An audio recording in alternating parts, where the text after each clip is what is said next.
máis de 2/3 de Galicia son monte arborado e non arborado.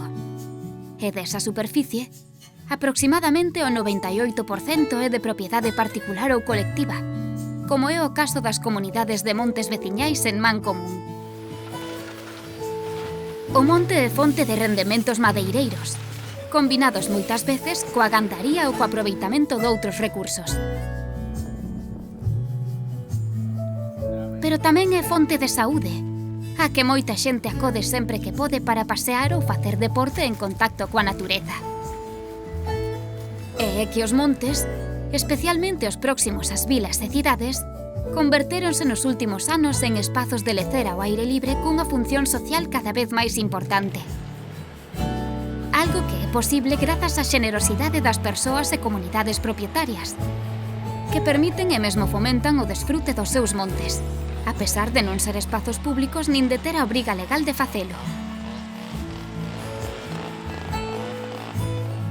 O monte veciñal de Castelo, no concello coruñés de Culleredo, é un claro exemplo dese equilibrio entre os usos tradicionais do monte e os beneficios sociais que ofrece na actualidade.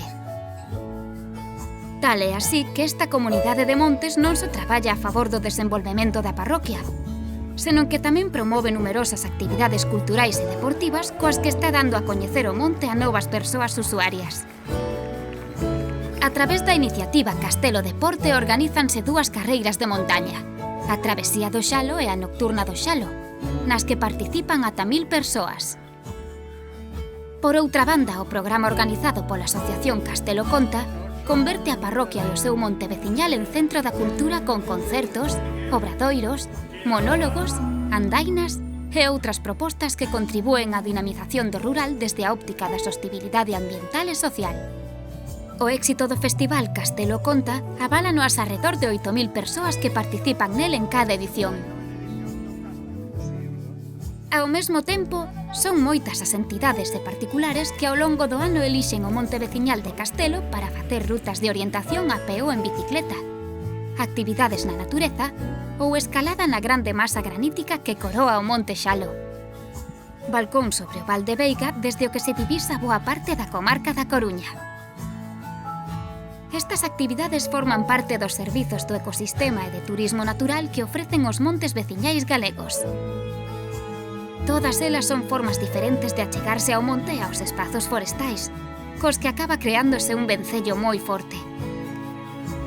As persoas que os visitan sempre son benvidas, pero deben ser conscientes de que se encontran en propiedades privadas que están usando de balde.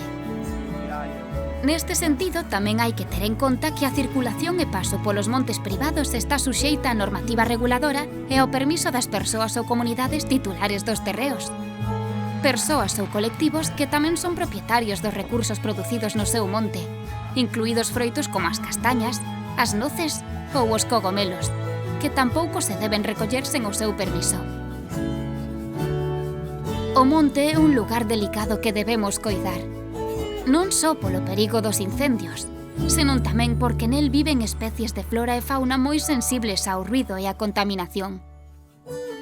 Gocemos dos nosos espazos forestais de maneira respectuosa. Axudemos a conservar esta grande riqueza social.